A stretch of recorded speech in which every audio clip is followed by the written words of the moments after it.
Hello, my name is Kim Sauer at Apex 2015. I'm joined today by Jonathan Doan from Nordson March. Jonathan, welcome. Thank you for having me. Pleasure. So tell me a little bit about March and what's new within the company.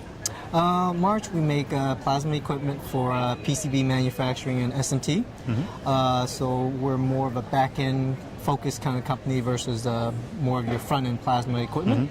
What's new for us is I want to say we're having more of a push for automated plasma equipment now, especially on the PCB side. What we're seeing is customers are asking for, well, they still ask for our batch systems, but they want a method to automatically load these batch systems. Seems the concern is as the feature sizes on the boards get smaller, what's occurring is you want less human interaction, the contamination control type of thing. And we're seeing that they're asking how can we deliver a automatically load batch type of thing, or even a single panel type of plasma equipment. Yeah. So that's what we're seeing as one of the things for the PCB side, and it's gained traction over the years. I know it's been there around in the past, but now it's seen to be more and more requested.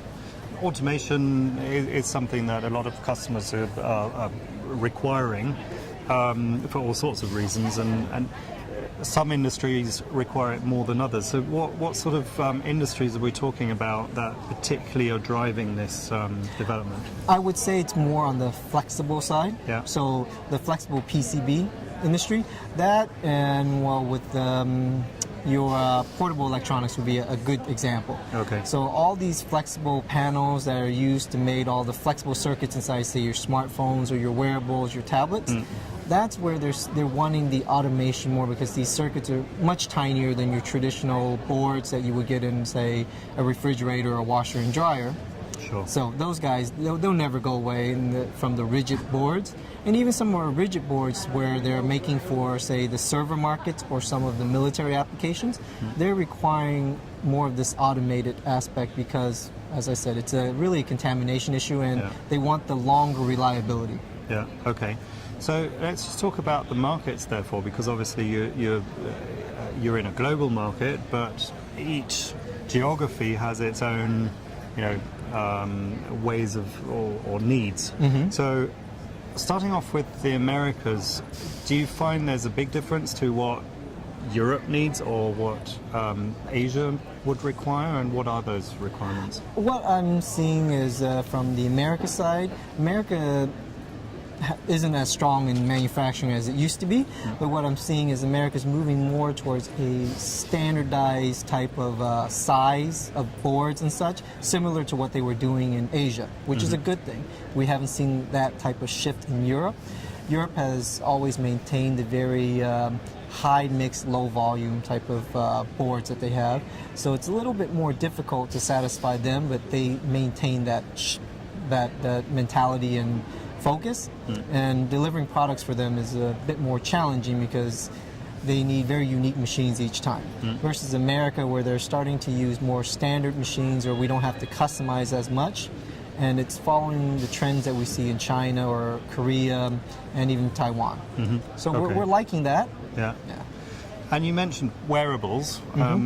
So there's huge developments going on in wearables, and there's a sort of shift or a merger of a traditional automotive car that had electrics in it, but now the wearables are interacting with that. So I'm sort of looking into the future here, and would it be right, therefore, in saying that the wearables market and the more traditional markets are coming together and therefore creating more opportunities for you? It is, and that's what we're seeing is as technology becomes more wearable, we're seeing more and more people adopt plasma and some of the benefits of it. So with wearables, and even as you were saying with the automotive, you're in a totally different environment than your traditional electronics that kind of sit in one place. So with wearables, you're exposed to different types of humidity conditions because people exercise, they move, and with that, of course, people look at how do I prevent my boards from corrosion due to sweat or any other type of environment that the people might go to. Yeah. Same with and same with any type of military. So the wearables are being treated, I would say, more in terms of your aerospace or military type of applications versus your very traditional consumer market ones Sure. that we've seen in the past. And then I guess medical is a big one as well. Yes. Because exactly those flexible, flexible PCBs and the stress that you put them through if you're putting them onto a body, and the reliability of them must be driving a lot of opportunities for you as well. Yeah, we're seeing what medical, we traditionally call that more of like our deposition type of thing. So what we're doing is not only are we treating the surface, we're putting a thin coating on there, and we're seeing that adopted very much in medical because, as you know, certain electronic devices are not very compatible with our human body. So you need some type of coating on there to protect that. From exposing to your body, and that's what we're seeing from the medical side. Okay, so an optimistic future, therefore. Yeah, I would say definitely the last year has been good, and this year we're predicting it'll be better than last. And we're not seeing any problems in the coming future. Great. Well, it was great meeting you. Thank you very much for talking to us and taking your time out of the busy show schedule. Look forward to catching up with you somewhere in the world on your developments. Thanks again for having me. Thank you.